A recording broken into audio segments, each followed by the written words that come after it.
अब देखिए ये 25वां क्वेश्चन है यहाँ पे, ठीक है। मानव मस्तिष्क में, ठीक है, मानव मस्तिष्क में सार्वभौमिक व्याकरण यानी यूनिवर्सल ग्रामर नियमों के एक समूह के रूप में होती है। यह विचार किसने प्रतिपादित किया है?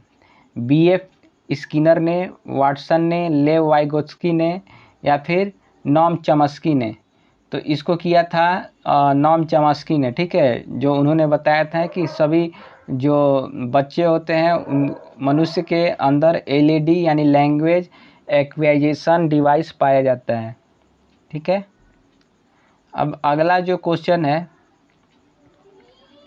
वो देखिए ये है कि नॉम स्किनर के अनुसार भाषा अंतःक्रिया से सीखी जाती है, भाषा सीखना एक अत्यंत जटिल प्रक्रिया है, भाषा अनुकरण के द्वारा सीखी जाती है या भाषा परिवेश से सीखी जाती है। तो देखिए नॉम स्किनर के अनुसार उनका कहना था कि जो भाषा है, भाषा वो अनुकरण के द्वारा यानी इमिटेशन के द्वारा सीखी जाती है। तो ऑप्शन 3 हमारा सही हो जाएगा। अब आगे देखते हैं वो प्रश्नों के प्रकार कि प्रश्न जो है कितने प्रकार के होते हैं। पहला होता है बोध प्रश्न, ठीक है। प्रस्तुत पाठ के समझने में जहां छात्र कहां तक सफल हुए यह जानने के लिए बोधात्मक प्रश्न पूछे जाते हैं। पाठ पढ़ाने के बाद पूछे जाते हैं ये प्रश्न, ठीक है। यानी जो अगर कोई लेसन पढ़ा दिए और फिर उसके बाद ख़त्म होने के बाद जो है उससे क्वेश्चन किया जाता है, तो ये होता है बोध प्रश्न। फिर उसके बाद आते हैं विकासात्मक प्रश्न। विषय वस्तु व पाठ को विकसित करने के लिए विकासात्मक प्रश्न किए जाते हैं, ठीक है। विषय वस्तु व पाठ को विकसित करने के लिए जो है विकासात्मक प्रश्न किए जाते हैं। अब देखिए पुनरावृत्त्यात्मक प्रश्न। पुनरावृत्त्यात्मक प्रश्न क्या होता है? देखिए पुनरावृत्त्यात्मक प्रश्न ऐसे प्रश्न शिक्षण पूरा होने के बाद विषय से संबंधित प्रश्न किए जाते हैं, ठीक है, ताकि विषय वस्तु को एक बार परीक्षण किया जा सके और पाठ सभी बच्चों को समझ आया या नहीं टीचर को यह भी पता चल जाता है, ठीक है। तो पुनरावृत्त्यात्मक प्रश्न किसको बोलते हैं? ऐसे प्रश्न शिक्षण पूरा होने के बाद विषय से संबंधित किए जाते हैं ताकि विषय वस्तु को एक बार परीक्षण किया जा सके और पाठ सभी बच्चों को समझ में आया या नहीं टीचर को यह भी पता चल जाता है, ठीक है। फिर उसके बाद आता है परिचयात्मक प्रश्न। जिन प्रश्नों में पाठ का परिचय कराया जाता है उसे परिचयात्मक या प्रस्तावना प्रश्न कहते हैं, ठीक है। जिन प्रश्नों में क्या होता है, पाठ का परिचय कराया जाता है उसे परिचयात्मक या प्रस्तावना प्रश्न कहते हैं। फिर उसके बाद होता है कालांतरित प्रश्न। मौन पठन के बाद से पूछे गए प्रश्न कालांतरित प्रश्न होते हैं। कालांतरित प्रश्न किसको बोलते हैं? तो मौन पठन के बाद से पूछे गए प्रश्न क्या कहलाते हैं? कालांतरित प्रश्न कहलाते हैं, ठीक है। फिर एक क्वेश्चन है, एक अध्यापिका लखनऊ पर पाठ पढ़ाती है। विद्यार्थियों द्वारा मौन पठन के पश्चात वह उनसे निम्नलिखित प्रश्न करती है। पहला, हजरतगंज में शोर क्यों नहीं था? लखनऊ को नवाबों का शहर क्यों कहा जाता है? तो निम्नलिखित में से कौन सा प्रश्नों की प्रकृति को परिभाषित करता है? तो ये परिभाषित करता है कालांतरित प्रश्न पे, ठीक है। इसमें जो है पठन मतलब पाठ मौन पठन के पश्चात जो है जो क्वेश्चन किया जाता है उसको बोला जाता है कालांतरित प्रश्न।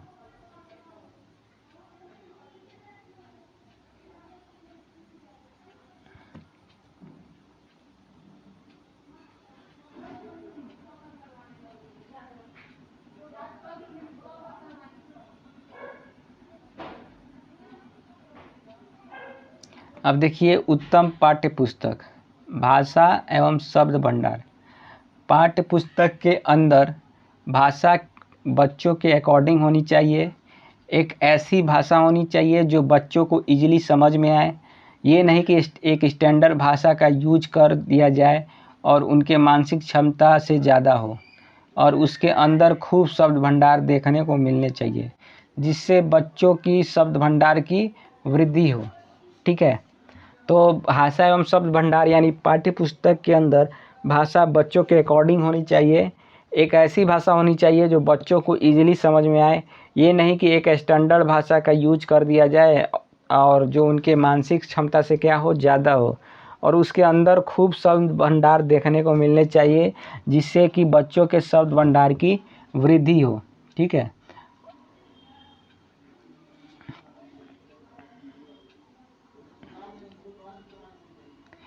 एक अच्छी विषय वस्तु से अभिप्राय है कि उसके अंदर का कंटेंट अच्छा होना चाहिए। ठीक है। शैली और योजना, उसके अंदर जो शैली और योजना हो वह सुसंगत और अच्छी होनी चाहिए और बच्चों के अनुरूप होनी चाहिए। ठीक है। प्रामाणिक स्रोत, उसके अंदर जो स्रोत हो वह प्रामाणिक होनी चाहिए, वह मोटी महंगी नहीं होनी चाहिए। उसके अंदर कवर से मतलब नहीं होनी चाहिए। कवर आकर्षक होनी चाहिए क्योंकि बच्चा आकर्षक चीज़ों को जल्दी देखता है। वह उनके वास्तविक जीवन से संबंधित होना चाहिए। ठीक है। यानी कैसा कवर होना चाहिए, कार्टून कवर होना चाहिए। अब देखिए इससे रिलेटेड कुछ क्वेश्चन है उसको देखते हैं। देखिए यहाँ क्वेश्चन है,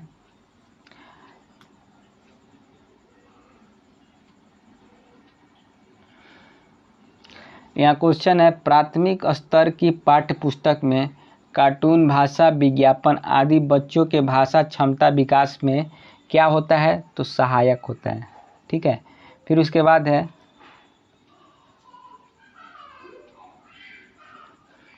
भाषा की पाठ्य पुस्तक का निर्माण करते समय कम महत्वपूर्ण बिंदु होना चाहिए जिससे कि भाषा की विभिन्न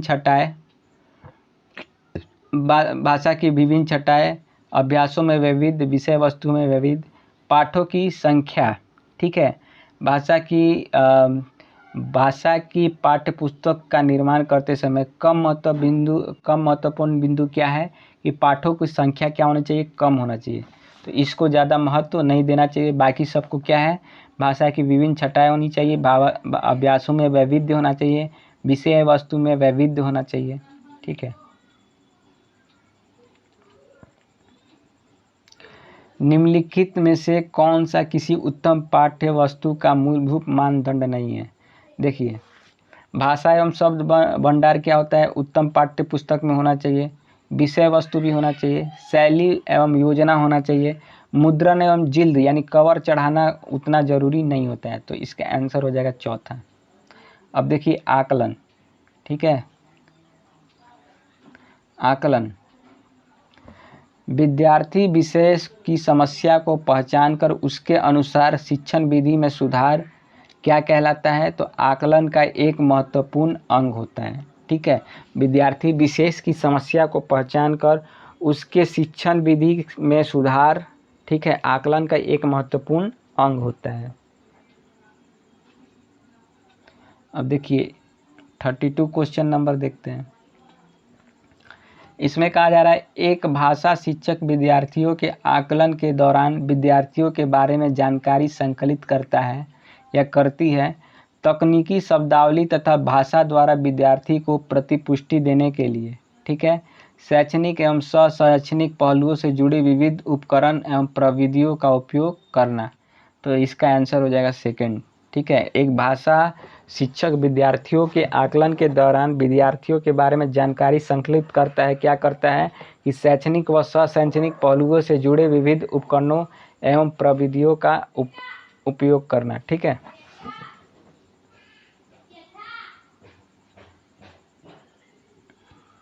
अब देखिए राष्ट्रीय शिक्षा नीति 2020, ठीक है, इसमें क्या कहा गया है कि बच्चे की मातृभाषा, ठीक है, एनईपी 2020 और एनसीएफ 2005 के अनुसार बच्चे की भाषा को सबसे महत्वपूर्ण मानना है। ठीक है। बच्चे की मातृभाषा को महत्वपूर्ण मानना है यानी सबसे महत्वपूर्ण मानना है। बच्चे की मातृभाषा का सम्मान यानी सबसे ज़्यादा सम्मान देना है। ठीक है। बच्चे की मातृभाषा को अवसर देना है यानी ज़्यादा अवसर देना है। बच्चे की मातृभाषा को कभी भी बाधक के रूप में नहीं मानना है। ठीक है। हमेशा संसाधन के रूप में मानना है। और एटलीस्ट क्लास 8 तक शिक्षक का माध्यम बच्चों की मातृभाषा में ही होना चाहिए। ये हमारा NEP 2020 और NCF 2005 में दिया गया है। अब देखिए मल्टीलिंग्विटी, बहुभाषिकता, ठीक है। मल्टीलिंग्विटी क्या होता है, हमारा देश में बहुत प्रकार की भाषाएं बोली जाती है। क्लास में ऐसे कई बच्चे होंगे जो अलग अलग भाषाएं बोलते हैं या जानते होंगे, तो हमें उनकी भाषाओं को हमेशा संसाधन के रूप में मानना चाहिए, ना कि बाधक के रूप में, ठीक है। जब ये बच्चे एक दूसरे से अलग अलग भाषाएं में बात करेंगे तो भाषा का आपस में आदान प्रदान होगा और इनके शब्द भंडार में वृद्धि होगी और एक दूसरे की संस्कृति का आदान प्रदान होगा। वे एक दूसरे की संस्कृति का सम्मान भी करेंगे, तो इसलिए हमें इसे हमेशा अवसर के रूप में लेना चाहिए, संसाधन के रूप में लेना चाहिए, ठीक है। अब अगला क्वेश्चन देखते हैं इससे रिलेटेड। एक बच्ची अपनी विद्यालय शिक्षा अपनी मातृभाषा में आरंभ करती है तथा हाई स्कूल पूरा करने तक उसमें और अनेक भाषाएं जोड़ने की ओर अग्रसर होती है। इस भाषा शिक्षा युक्ति को क्या कहेंगे? तो मातृभाषा प्रथम नीति, भाषा नीति के रूप में त्रिभाषा सूत्र, मातृभाषा आधारित बहुभाषिकता। तो एक बच्ची अपनी विद्यालय शिक्षा अपनी मातृभाषा में आरंभ करती है तथा हाई स्कूल पूरा करने तक उसमें और उन अनेक भाषाएं जोड़ने की ओर अग्रसर होती है। इस भाषा शिक्षा युक्ति को हम लोग मातृभाषा आधारित बहुभाषिकता कहेंगे, ठीक है। अगला क्वेश्चन देखते हैं। राष्ट्रीय शिक्षा नीति 2020 कहती है विद्यालय में अधिगम के लिए बहुभाषिकता और भाषाओं की शक्ति आवश्यक है। तो ये NEP 2020 कहती है, ठीक है। आगे की शिक्षा को सहज बनाने के लिए विद्यालय प्राथमिक चरण के माध्यम के रूप में अंग्रेजी भाषा ऐसा नहीं बोलता है। सभी भाषा अधिगम मातृभाषा में नहीं, ऐसा भी नहीं होता है, ठीक है। बच्चों को अपनी रुचि के अनुसार अनेक भाषा सीखना चाहिए, ऐसा भी नहीं।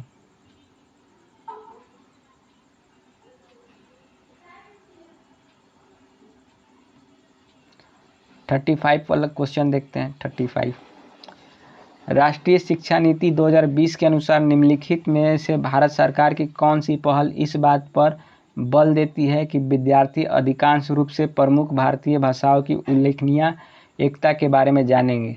तो ये बोला गया है एक भारत श्रेष्ठ भारत में, ठीक है। इसमें बोला गया है कि राष्ट्रीय शिक्षा नीति 2020 के अनुसार भारत सरकार जो है इस बात पर बल देती है कि विद्यार्थी अधिकांश रूप से प्रमुख भारतीय भाषाओं की उल्लेखनीय एकता के बारे में जानेंगे। ये बोला गया एक भारत श्रेष्ठ भारत में, ठीक है।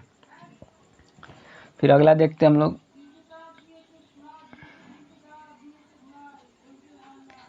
राष्ट्रीय शिक्षा नीति 2020 इस बात का समर्थन करती है कि मातृभाषा सभी भाषाओं और विषय वस्तु सीखने के लिए अनिवार्य है, ठीक है। बुनियादी स्तर से विद्यार्थी शिक्षा के माध्यम के रूप में अंग्रेजी है। त्रिभाषा सूत्र के अंतर्गत विदेशी भाषा का अध्ययन, 3 लैंग्वेज फार्मूला, इसमें मातृभाषा क्या होता है, हिंदी हो जाता है, फिर उसके बाद इंग्लिश या फिर कोई मॉडर्न लैंग्वेज होता है। त्रिभाषा सूत्र के अंदर शास्त्रीय भाषा का अध्ययन नहीं। राष्ट्रीय शिक्षा नीति 2020 इस बात का समर्थन करती है कि मातृभाषा सभी भाषा और विषय वस्तु सीखने के लिए अनिवार्य है।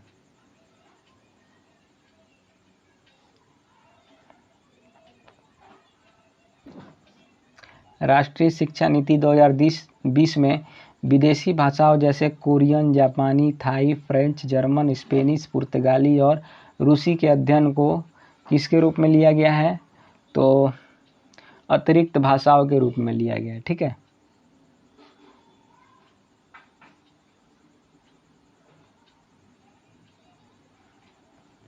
अब देखिए पढ़ने के प्रकार, ठीक है। स्कीमिंग रीडिंग क्या कहलाता है? जब पाठ्यपुस्तक सामग्री का केंद्रीय भाव तथा सार खोजने के लिए तेजी से पढ़ता है और लेखक के उद्देश्य तथा लिखने की व्यवस्था को समझना चाहता है, तो यह प्रक्रिया स्कीमिंग रीडिंग के अंतर्गत आता है। जैसे न्यूज़पेपर पढ़ना, न्यूज़पेपर के हेडिंग को पढ़कर जो है लेखक के उद्देश्य तथा लिखने की व्यवस्था को समझना। जैसे इसमें क्या होता है, बहुत सारी सामग्री का जो है भाव तथा सार खोज लेता है और तेज़ी से पढ़ता है। लेखक से का ये जो उद्देश्य होता है लिखने की व्यवस्था को समझना, एक प्रक्रिया कहलाता है स्कीमिंग रीडिंग। ठीक है, जैसे न्यूज़पेपर के हेडिंग को पढ़कर लेखक के उद्देश्य तथा लिखने की व्यवस्था को समझना। स्कैनिंग रीडिंग क्या होता है? यहाँ पाठक विशेष जानकारी को प्राप्त करने के लिए वाक्यों को जल्दी से पार कर जाता है। जैसे इंडिया मैच जीत गया, तो मैन ऑफ द मैच किसे मिला, यह जानकारी वह स्कैनिंग रीडिंग के द्वारा जल्दी खोज लेता है। गहन पठन में बारीकी से और समय लेकर पढ़ा जाता है। यहाँ पाठक को प्रत्येक शब्द का अर्थ समझना होता है। अतिशय अभ्यास। ठीक है, अतिशय अभ्यास यह पठन धारा प्रवाह पर अधिक जोर देता है और सटीकता पर कम। तो ये क्या करता है? अतिशय अभ्यास यह पठन धारा प्रवाह पर अधिक जोर देता है और सटीकता पर कम देता है। अब देखिए 38 क्वेश्चन। सचिन कुछ विशेष सूचना जानने के लिए कोई एक पाठ्य सामग्री पढ़ता है। इस प्रकार के पठन को क्या कहते हैं? ठीक है, तो सचिन कुछ विशेष सूचना जानने के लिए एक पाठ्य सामग्री पढ़ता है, तो वो हो जाएगा बारीकी से पठन। ठीक है, प्राथमिक स्तर पर पढ़ना सीखने में सबसे कम महत्वपूर्ण है। अनुमान लगाना, संदर्भानुसार, अक्षरों की पहचान। ठीक है, तो तीसरा हो जाएगा।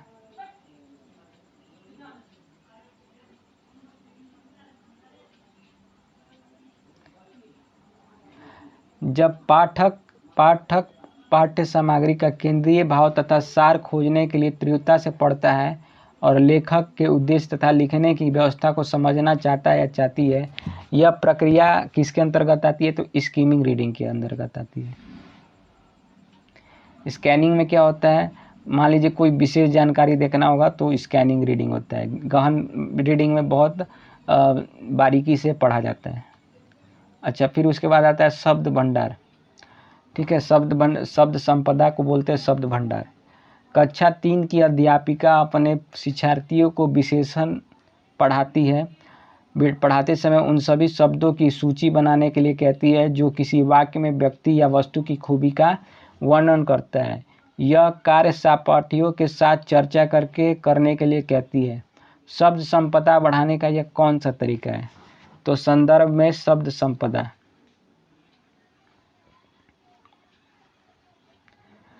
अश्विन किसी पाठ्य सामग्री में से दूसरों द्वारा बोली गई किसी भी बात में कुछ शब्दों की पहचान कर लेता है, परंतु इन शब्दों का प्रयोग स्वयं नहीं कर पाता है। इन शब्दों को किस श्रेणी में रखेंगे? तो ये कहलाएगा निष्क्रिय शब्द संपदा। ठीक है, यह आएगा अश्विन किसी पाठ्य सामग्री में से और दूसरे द्वारा बोली गई किसी भी बात में कुछ शब्दों की पहचान कर लेता है, परंतु इन शब्दों का प्रयोग स्वयं नहीं कर पाता है। इन शब्दों को किस श्रेणी में रखेंगे? तो ये हो जाएगा निष्क्रिय शब्द संपदा।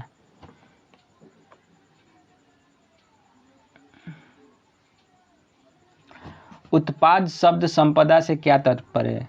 तो उत्पाद शब्द संपदा का मतलब वे शब्द जिन्हें हम लेखन और वाचन में प्रयुक्त करते हैं वे क्या कहलाते हैं? उत्पाद शब्द संपदा कहलाते हैं। अब देखिए साइन लैंग्वेज, संकेत भाषा। साइन लैंग्वेज वे संकेत जिसका प्रयोग करके कोई व्यक्ति अपने भावों या विचारों को प्रकट करता है, ऐसी भाषा सांकेतिक भाषा कहलाती है। यह व्याकरण के साथ एक स्वाभाविक भाषा होती है। अच्छा, क्वेश्चन है इस पे रिलेटेड कि संकेत भाषा क्या है? तो व्याकरण के साथ एक स्वाभाविक भाषा क्या कहलाती है? सांकेत भाषा कहलाती है। ठीक है,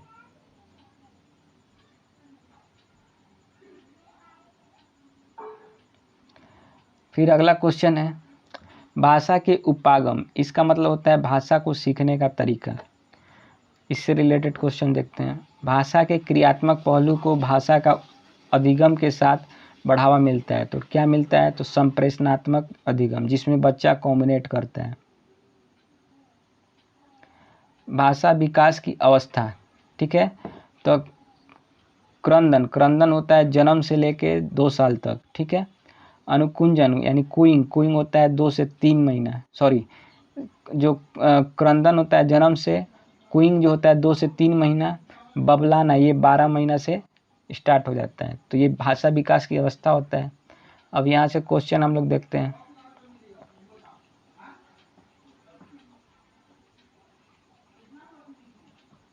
बच्चे किस अवस्था के दौरान तरह तरह के अक्षरों को मिलाकर ध्वनियाँ निकालने शुरू कर देते हैं, जैसे बा, दा, दा।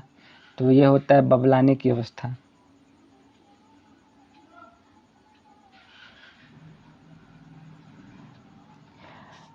बच्चों की मौखिक भाषा का सतत आकलन करने का सबसे बेहतर तरीका है एनसीएफ 2005, ठीक है, नोट विभिन्न संदर्भ के अनुसार, ठीक है। तो विभिन्न संदर्भों में बातचीत, एनसीएफ 2005 के अनुसार विभिन्न संदर्भ के अनुसार भाषा का प्रयोग बच्चों को करवाना है, ठीक है। अगर हिंदी में विभिन्न संदर्भ ऑप्शन में आए तो पॉजिटिविटी को देखते हुए विभिन्न संदर्भ हमेशा सही होता है, ठीक है। एनसीएफ 2005 के अनुसार क्या बोला गया है कि विभिन्न संदर्भ के अनुसार भाषा का प्रयोग बच्चों को करवाना है। अगर हिंदी में विभिन्न संदर्भ ऑप्शन में आए तो पॉजिटिविटी को देखते हुए विभिन्न संदर्भ हमेशा सही होता है। अब देखिए अगला पॉइंट है त्रुटियाँ, जिसको बोलते हैं मिस्टेक, ठीक है। अब मिस्टेक क्या होता है, तो मिस्टेक देखते हैं। देखिए मिस्टेक जो होता है बहुत महत्वपूर्ण होता है टीचर लर्निंग प्रोसेस के दौरान, ठीक है। इसमें क्या होता है, इसमें बच्चे के त्रुटियों से जो है हम लोग को समझ में आता है कि बच्चा कहाँ गलती कर रहा है, और इससे बच्चे का मतलब सर्वांगीण विकास होता है, ठीक है। कक्षा में कुछ बच्चे लिखते समय वर्तनी संबंधी त्रुटियां करते हैं, एक भाषा शिक्षक के रूप में आप क्या करोगे। कक्षा में कुछ बच्चे लिखते समय क्या करते हैं, वर्तनी संबंधी त्रुटियां करते हैं, एक भाषा शिक्षक के रूप में आप क्या करेंगे। शब्दों को सही रूप लिखते हुए बच्चों को दोनों तरह के शब्दों का अवलोकन करने के अंतर पहचानने का अवसर देंगे। तो ये पहला ऑप्शन सही हो जाएगा, अवसर देना। उन्हें सख्त निर्देश नहीं देना है, उनकी त्रुटियों पर ध्यान नहीं देना है, ये सब गलत है। उनसे शब्दों को 20 बार लिखने के लिए कहेंगे तो ऐसा कुछ नहीं करना है। अब देखिए कविता, गद्य और पद्य, ठीक है, इससे रिलेटेड देख लेते हैं। बच्चा कविता से बहुत जल्दी क्या करता है, इंटरेक्ट करता है। तो एक क्वेश्चन इससे देख लेते हैं, कविता के शिक्षण अधिगम का मुख्य उद्देश्य है आनंद तथा सराहना करना। तो पहला ऑप्शन सही हो जाएगा। आगे का क्वेश्चन देखते हैं, निम्नलिखित में से किस पर कविता की कक्षा में चर्चा करने की आवश्यकता नहीं है। तो कविता के विचारों और थीम पर, ठीक है, व्याकरण पर भी नहीं, ठीक है, तो व्याकरण पर, ठीक है। आगे देखते हैं, पद्य, गद्य और नाटक हमारी संवेदना को धार प्रदान करते हैं, साथ साथ हमारे जीवन के पहलू को समृद्ध करते हैं। तो ये क्या क्या करते हैं, तो पद्य, गद्य और नाटक हमारी सांस्कृतिक संवेदना को धार प्रदान करने के साथ साथ हमारे जीवन के पहलू के साहित्यिक पहलू को समृद्ध करते हैं।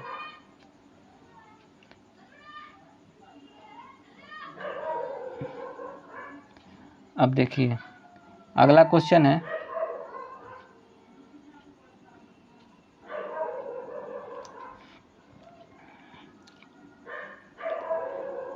श्याम अपनी मातृभाषा संथाली बहुत अच्छे से पढ़ लेता है, पर उसने बहुत अच्छी तरह से फ्रेंच भाषा सीख ली है।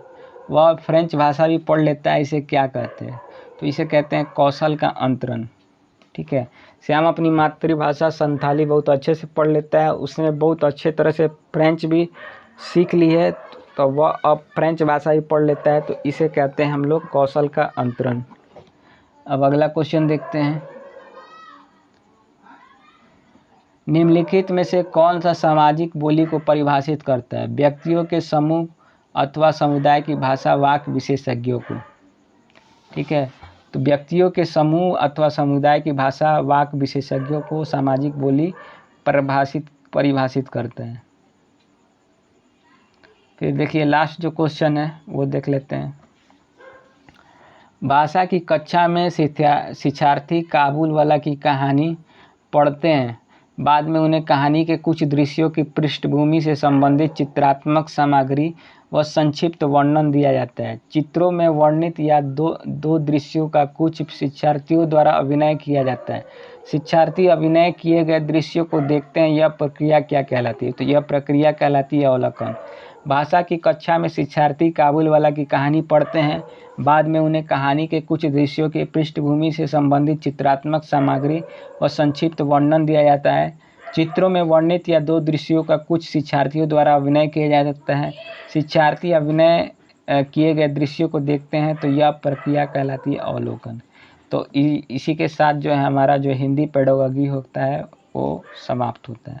अब अगले वीडियो के साथ मिलते हैं नेक्स्ट वीडियो में।